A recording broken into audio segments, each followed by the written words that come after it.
여러분 안녕하십니까? 이번 시간에는 신축일주의 을사년 운세에 대해서 한번 알아보도록 하겠습니다. 우리가 신축일주는 보통 이렇게 표현을 하죠.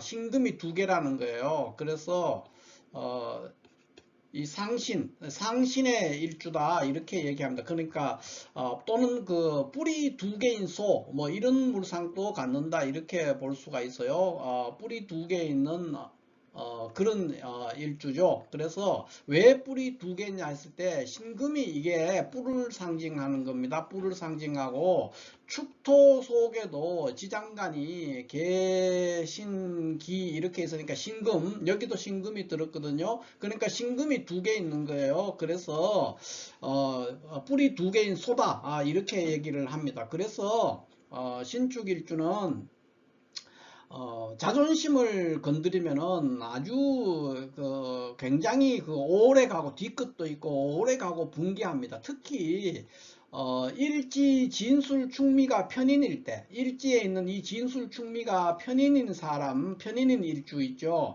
그러니까 뭐 경술이라든가 이런 것도 해당이 되겠죠. 경술, 뭐 신미 이런 것들이 다 진술 충미예요. 그러니까 일지 진술 충미가 편인에 해당될 때는 굉장히 자존심이 강한 사람들이 굉장히 많습니다. 그러니까 편인성이 굉장히 잘 나온다 이렇게 볼 수가 있죠. 그래서 이런 일지 진술 충미가 편인인 사람은 가장 조심해야 되는 것이 이 사람들을 만나서 대할 때는 그분들의 자존심이 상하지 않게 하는 것이 최우선이다 이렇게 볼 수가 있어요. 한번 자존심이 상하면 오래 가기도 하고 뒤끝도 있고 그런 사람이죠. 그 다음에 굉장히 차갑고 냉정하고 이성적인 사람입니다. 전반적으로 신축일주가 사람이 약간 통은 좁아요. 그러니까 도량은 좁지만은 재주는 있는 어떤 그런 사람이다 이렇게 볼 수 있죠. 그것은 신금이 현침성, 이 상신의 두 개의 신금으로 인해서 현침성이 강하게 나오기 때문에 그렇다 이렇게도 볼 수가 있어요. 그 외에 여자는 굉장히 신축일주들은 이제 미모가 있는 경우가 많은데 굉장히 미모가 있음에도 불구하고 남편의 사랑, 여자라면 남편의 사랑을 독차지하지 못한다 이렇게 이제 표현을 합니다. 왜 그러냐? 이 신금이 이 축토 속에 또 신금이 있으니까 라이벌을 가지고 있는 거예요. 그래서 경쟁자와 함께 그 관성, 병화를 병신합하거든요. 이게 정관인데 그것을 이 지장간에 있는 신금과 함께 다투면서 이 병화를 공유해야 되는 상황이기 때문에 여자 신축일주는 굉장히 예쁘고 미모가 있습니다. 그럼에도 불구하고 한 남자를 독차지하지 못하는 또는 한 남자의 사랑을 독차지하지 못하는 그런 성향이 있어서 좀 아쉬움이 있는 어떤 그런 상황이다 이렇게 볼 수 있죠. 그 외에 신축일주는 이 신금이 땅 속에 이렇게 축토라는 것 속에 깊이 뿌리를 받고 있는 어떤 철골 구조물의 물상을 가지고 있습니다. 철골 구조물의 물상이니까 이 신금은 대체적으로 굉장히 의리라든가 신용 이런 것들을 굉장히 중시하는 사람이다 이렇게 볼 수가 있어요. 그러니까 그 외에 뭐 신용, 의리를 아주 생명을 하고 그거를 토대로 해서 살아가는 사람이고 매사가 굉장히 꼼꼼하고 치밀하고 또 근면성실한 사람이죠. 근면성실하고 꼼꼼치밀하고 신용과 의리를 중시하는 그런 사람이고 동시에 굉장히 어려운 일을 만났을 때도 잘 참으면서 그거를 극복하는 그런 사람이다 이렇게도 보기도 합니다. 또 어떤 사물을 할 때 미리 장래를 예견하고 선제적 대응 이런 것들도 잘하는 그런 사람이기 때문에 특히 매사 이 세상을 살아가는 것이 나름 타인에게 큰 신세를 지지 않고 자신의 노력과 이런 것들로 문제를 해결하면서 끌고 나갈 수 있는 그런 구조고요.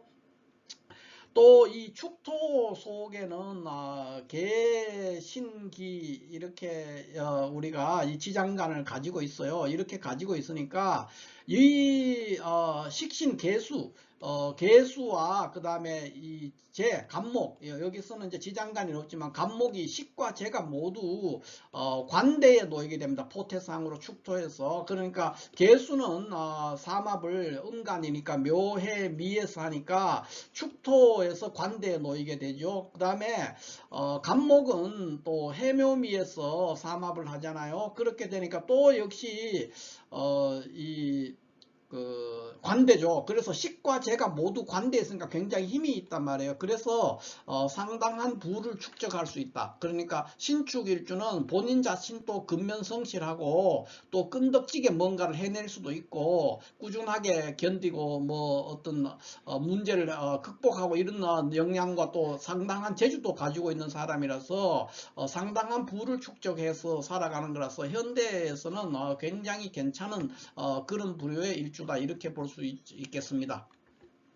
또 이제 이 신축일주의 하나의 특징이 우리가 다르게 표현하면은 신금은 자갈밭이잖아요. 조약돌이라든가 자갈밭이고 축토는 쏩니다. 쏘. 그러니까 자갈밭에 있는 쏘니까 굉장히 성질이 까다로워요. 까다롭고 호불호도 굉장히 심하고 흑백 논리 이런 게 있어가지고 어떤 사람과의 관계에서도 주로 신용 위주로 이렇게 살아가는 사람이기 때문에 내한테 이용 가치가 있으면 아주 잘해주고 그렇지 않으면 냉혹하게 잘라버리는 그런 상황도 보이고 또 축토가 우리가 신살로서 탕화살에도 해당이 됩니다. 그래서 감정의 기복 이런 것들이 심하고 호불호 또 우울증 뭐 이런 것들도 시달리는 그런 사람이다 이렇게 볼 수가 있죠. 그러면 이러한 신축 일주가 을사년에는 어떻게 될 거냐 했을 때 을사년에는 직장에 다니는 사람이 만약에 신축일주다 그러면 그냥 보통의 해다 이렇게 볼 수가 있고요. 학업을 하는 사람은 다소 유리한 면이 있습니다. 학업을 하는 사람은 유리한데 직장은 그냥 보통이고 연애를 하는 경우 혼인 정년기에 있어서 연애하는 사람한테는 좋은 인연과 배필을 만날 수 있는 해가 될 수 있고요. 사업을 하는 사람도 보통이다 이렇게 볼 수 있고 건강에 관련되는 문제라면 굉장히 좋은 해가 될 수 있다 이렇게 볼 수 있습니다. 또 다소 길과 흉이 섞여 있는 그런 한 해다 이렇게 볼 수 있겠어요. 그러면은 이러한 신축 일주가 이 전체 사주 구조에서는 어떻게 될 거냐 했을 때 여기에 만약에 갑과 을이 있다 그러면은 만약에 같이 갑과 을이인데 천간 어딘가에 임수나 개수가 함께 있다 그러면 아주 좋은 해가 될 수 있고요. 임개는 없는 상태에서 그냥 갑을 있다 그러면 그냥 보통 해다. 보통 그냥 크게 뭐 나쁘지도 좋지도 않은 그런 해고 약간의 돈이 들어오기도 하고 나가기도 하는 그런 해다 이렇게 볼 수가 있고요. 그 다음에 병이나 정이 천간에 있다 그러면은 병이 있다 그러면 좋은 해가 될 수 있고 정이 있다고 하면은 별로 좋지가 않습니다. 여러 가지 건강의 문제라든가 돈이나 여자, 뭐 남자라면 돈이나 여자, 또 여자라면 돈이 되겠죠. 그런 것들로 인한 여러 가지 또 건강 문제도 그런 것들로 고생을 할 수가 있다. 이렇게 볼 수 있고, 무토나 기토가 있다 그러면 어떻게 될 거냐 했을 때는 지지가 만약에 자월이라면은 아주 좋은 해가 될 수 있고요. 해월이라고 하면은 뭐 썩 좋지가 않겠습니다. 해월에 태어났는 신축일주가 무기토가 천간에 있다면 을사년이 별로 좋지가 않습니다. 그러나 자월생이라면 아주 좋은 해가 될 수 있고 여러 가지 이득되는 게 많이 있는 그런 한 해가 될 수 있다. 이렇게 볼 수 있습니다. 그 다음에 경금이나 신금이 천간에 있는 경우가 있는데 경금이 있으면은 손재하는 일들이 생기기 때문에 역시 좋지가 않고 신금이 있으면 역시 좋은 건 아닌데 훨씬 그것보다는 나은 그런 한 해가 될 수 있습니다. 그러나 이런 경우에도 지지 안에서 이렇게 인이나 묘가 있는 경우 신축일주는 인이나 묘가 있을 때 을사년이 훨씬 더 발전하는 속도나 폭이나 성과가 훨씬 크다 이렇게 볼 수가 있겠습니다. 그 다음에는 이제 천간에 임수나 개수가 있을 때를 얘기해 볼 수 있는데 임수나 개수가 있으면은 아주 좋은 해가 될 수가 있습니다. 그럴 때는 뭐 굉장히 어떤 노력했거나 기대했던 거나 또는 이제 연초에 계획했던 걸 거의 다 달성할 수 있는 그런 한 해가 될 것이다 이렇게 볼 수가 있어요. 자 이렇게 해서 신축일주의 을사년이 어떻게 되느냐 하는 것에 대해서 한번 알아봤습니다. 감사합니다.